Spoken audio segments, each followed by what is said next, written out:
Nós estamos ainda na semana 21. Hoje nós vamos tratar aqui da colonização inglesa. Ou seja, nós vamos falar da Inglaterra e das suas conquistas aqui no continente americano.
No nosso último encontro, o destaque foi para a Espanha, que estruturou, montou toda uma máquina administrativa, toda uma máquina de controle das suas atividades.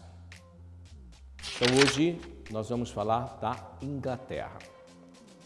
Primeiro, pelo Tratado de Tordesilhas, assinado em 1494 entre Portugal e Espanha.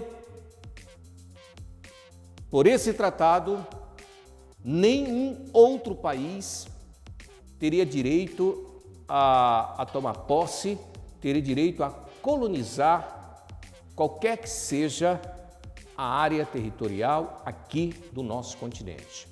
Mas a Inglaterra. E aí eu vou aproveitar para citar outros.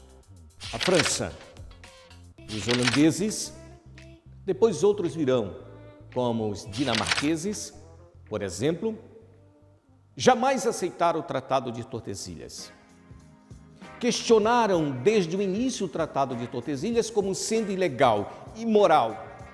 Recorreram ao Papa da época, inclusive justificando com base nas Escrituras Sagradas, dizendo assim: Deus que fez o céu e a terra não deixou, não determinou para que essa terra fosse desse ou daquele povo.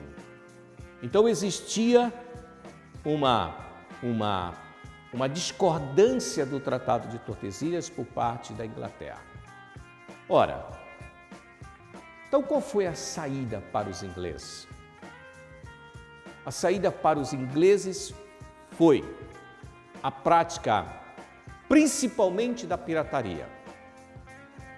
A pirataria, vocês sabem, a pirataria são ações de grupos devidamente organizados que partem para o roubo, que partem para o saque.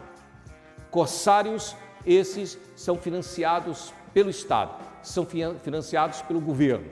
Então, no primeiro momento, corsários e piratas agiam no nosso, ou melhor, no litoral do continente americano e praticavam as suas ações, inclusive violentas, para roubar, saquear as cargas, as riquezas que eram transportadas para a Europa. Mas os ingleses, não satisfeitos, não contentes com essas práticas de corsários e piratas, resolveram invadir.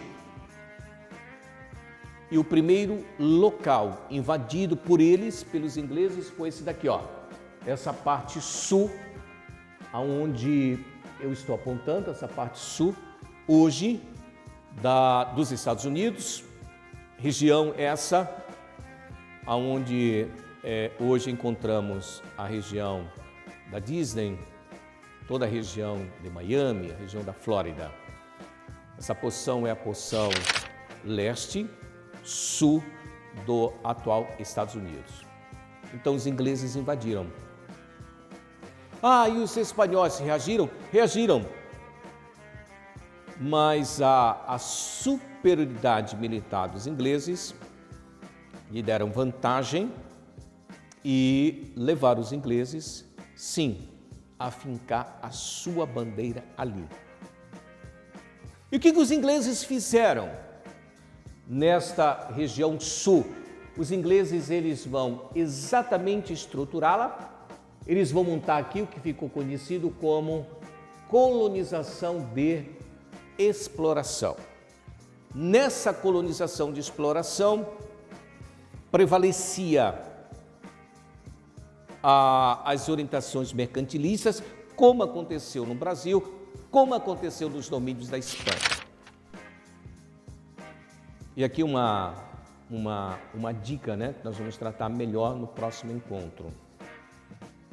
Dentro das orientações do mercantilismo, assunto que também nós já vimos, mas eu quero lembrá-los, o mercantilismo é um conjunto de normas e princípios econômicos e ele determinava, por exemplo, a monocultura.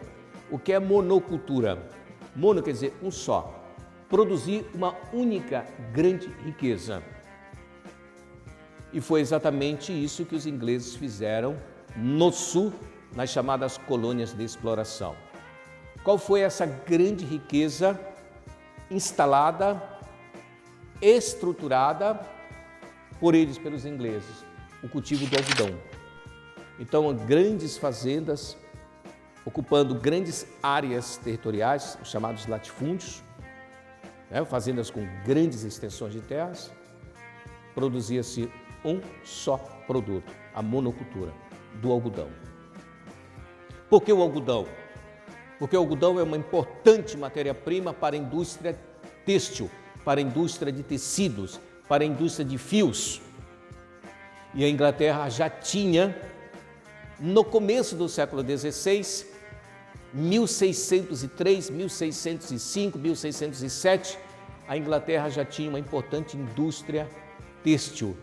Ainda não era mecanizada, mas era uma indústria artesanal e uma indústria com grande potencial. O centro e o norte, os ingleses, vou usar aqui uma expressão, fechar os olhos. A isso nós damos o nome de negligência. E a história usa essa expressão, negligência salutar. Ou seja, negligentes deixaram de lado. Salutar foi saudável. Para quem? É o que eu vou falar isso agora. No centro e no norte, famílias que fugiam da Europa, que abandonavam a Europa, principalmente motivadas por conflitos religiosos. Lembre-se da reforma religiosa na Europa, lembre-se da reforma religiosa lá na Inglaterra, quando Henrique VIII criou a Igreja Anglicana. No século XVI, a partir de 1517, quando do início da reforma religiosa, século XVI, século XVII, conflitos se tornaram constantes entre cristãos católicos versus cristãos protestantes. Então, famílias fugindo de conflitos, buscando lugar ou lugares onde pudessem praticar livremente os seus credos, as suas crenças religiosas e pudessem, mais do que isso, sobreviver dignamente, foram ocupando, sem a interferência da Inglaterra, foram ocupando o centro e o norte. Daí o surgimento do que ficou conhecido como a colonização de povoamento. Colonização de povoamento quer dizer, não há a interferência da metrópole, não há uma interferência da Inglaterra. Não é a Inglaterra que está estruturando essa ocupação. para obter ganhos, para obter vantagens. Não. A preocupação da Inglaterra com o sul, centro e norte, a ocupação ela foi se dando espontaneamente. Repito a expressão que usei ainda há pouco, em razão da negligência salutar, do descaso da Inglaterra com essas duas regiões. Saudável para as famílias que ali se fixaram e que vão passar a viver com muito mais tranquilidade, muito mais livre para as suas práticas religiosas. Então nós temos o surgimento no norte, no centro da colonização de povoamento. E aqui eu quero fazer a seguinte descrição.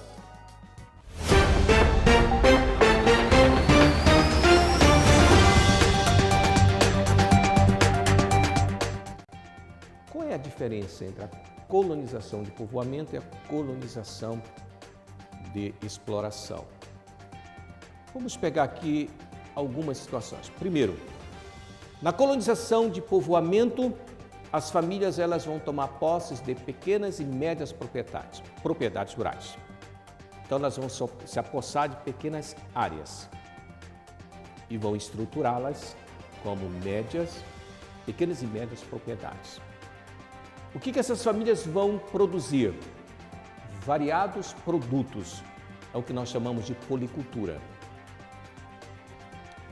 Não há nenhuma preocupação na colonização de povoamento de se produzir um só produto, não, variados produtos. Já na colonização de exploração, não, é a monocultura em grandes propriedades rurais. Na colonização de exploração, qual é a mão de obra principal? A mão de obra escrava. Na colonização de povoamento, qual é a principal mão de obra? Mão de obra familiar e assalariada. Então, observem que são estruturas distintas, diferentes.